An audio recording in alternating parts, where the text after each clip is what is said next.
اس سے بھی ہم اہل سنت کا جو موقف ہے کہ نبوت کے بعد خلافت ہے، امامت نہیں ہے، نبوت کے بعد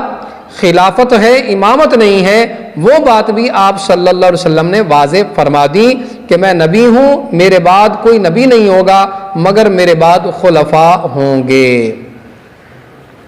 ایک تو خلافت راشدہ ہے، وہ ایک خاص خلافت ہے، لیکن رسول اکرم نور مجسم شفیع معظم علیہ الصلوۃ والسلام جب دعا فرما رہے تھے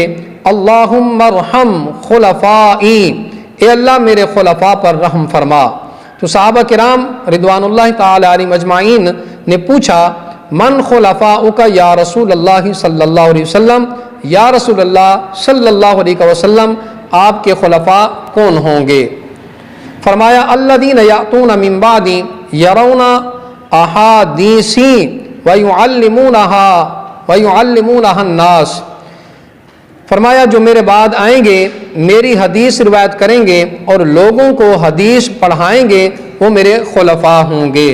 میرا دین پہنچائیں گے، میرے دین کو زندہ رکھیں گے، میرے دین کو پڑھیں گے اور پڑھائیں گے،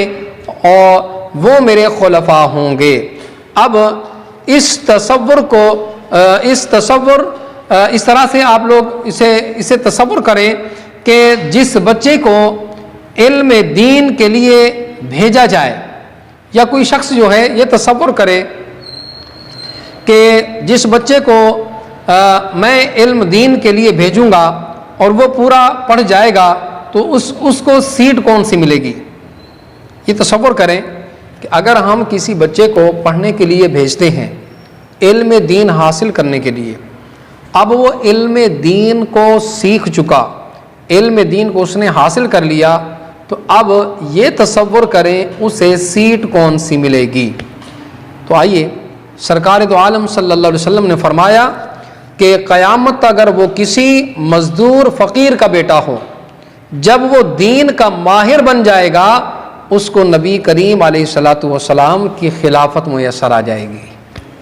خلافت میسر آ جائے گی، کیونکہ نبی کریم علیہ الصلوۃ والسلام اور دیگر انبیاء کرام علیہ السلام کا جو علم ہے اس کے وارث جو ہیں وہ علماء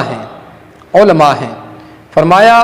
کہ علماء جو ہیں یہ انبیاء کرام علیہ السلام کے وارث ہیں۔ اب انبیاء کرام اپنی جائیدادیں جو ہے ورثے میں نہیں چھوڑ کے گئے، انہوں نے پیسہ مال و دولت نہیں دیا، بلکہ ان کی وراثت کیا ہے؟ علم ہے، اور یہ علم اللہ تبارک و تعالی نے علماء کو عطا فرمایا ہے۔